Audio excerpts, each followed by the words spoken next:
Picture नहीं है, शायद किन्होंने छेड़ा है। ओके, तो हमारा शरीर ट्रिपल एफ मोड में आता है तो हमारे अंदर कार्टिसोल रिलीज होता है, और कार्टिसोल क्या करता है, स्ट्रेस को मैनेज करने के लिए कि हमारे शरीर के अंदर जो एक्स्ट्रा ग्लूकोज हमारे इमरजेंसी के लिए रखा हुआ था उसको एकदम से रिलीज कर देता है। और जब वो रिलीज करता है हमारे ब्लड में वो दौड़ने लगता है, हमारे हाथों में ताकत आ जाती है, हमारे पैरों में ताकत आ जाती है, लड़ने के लिए, भागने के लिए, हमारे चेहरे पे ताकत आ जाती है। आप देखे होंगे कि गुस्से में या तो आपका चेहरा एकदम लाल हो जाएगा या एकदम काला हो जाएगा, या तो माइनस भागेगा या प्लस भागेगा, या तो राम जी के साइड भागेगा या रावण के साइड भागेगा, क्योंकि हमारी जिंदगी में दो के अलावा तीसरा कुछ नहीं, या तो राम है या रावण है, या तो नेगेटिव है या पॉजिटिव है, बीच में कोई रास्ता नहीं बचता है, बीच में किसी तरह का कोई ये नहीं बचता है। यस, मैं ठीक हूँ, आवाज आ रही है Dhariya, it's perfectly audible, yes, thank you. तो जब हमारा शरीर ट्रिपल एफ मोड में आता है, हमारा एक्स्ट्रा ग्लूकोज रिलीज होता है, अगर उसको हम फाइट नहीं करते हैं, फ्लाइट नहीं करते हैं, फ्रीज हो जाते हैं, वो ग्लूकोज हमारे शरीर में दौड़ने लगता है। आप जानते हैं कि हमारा शरीर ग्लूकोज को डायरेक्ट एक्सेप्ट नहीं करता, उसको तोड़ता है लैक्टोज में और सुक्रोज में। उसको तोड़ता कौन है? इंसुलिन। इंसुलिन बनाता कौन है? पैंक्रियाज। अब पैंक्रियाज एक्स्ट्रा इंसुलिन बनाने लगता है, बहुत ज्यादा, चूंकि उसको जल्दी से उसको खत्म करना है, ऑटो मोड पे शरीर हमारा काम करता है।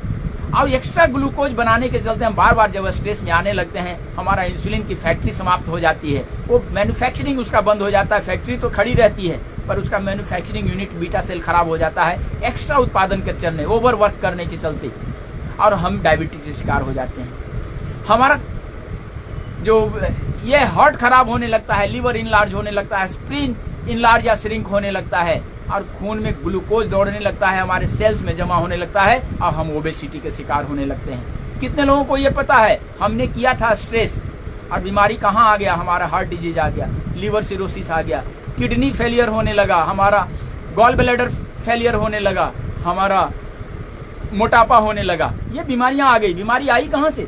इस संसार में कोई रोग नहीं है पर हर आदमी बीमार है। तो बीमारी की परिभाषा क्या है? हमारे वात पित्त कफ में जब असंतुलन होता है, दैट्स कॉल्ड डिजीज। हमारे पंच महाभूतों में जब असंतुलन होता है, कमजोरी आती है, दैट्स कॉल्ड डिजीज। हमारे इम्यून सिस्टम में जो कमजोरी आती है, any derangement in vital force, that's called disease. ये बीमारी की परिभाषा है। हमारा शरीर एक नेचुरल डिवाइस है। हम नेचुरल डिवाइस को नेचुरली ही नेचुरल रख सकते हैं, नेचुरल तरीकों से ही नेचुरल रखा जा सकता है। क्योंकि जब भी केमिकली मेडिसिन हम देते हैं, आपको पता है कि लगभग 60 से 70% दवाइयां हमारे लीवर में ही एब्जॉर्ब हो जाती है।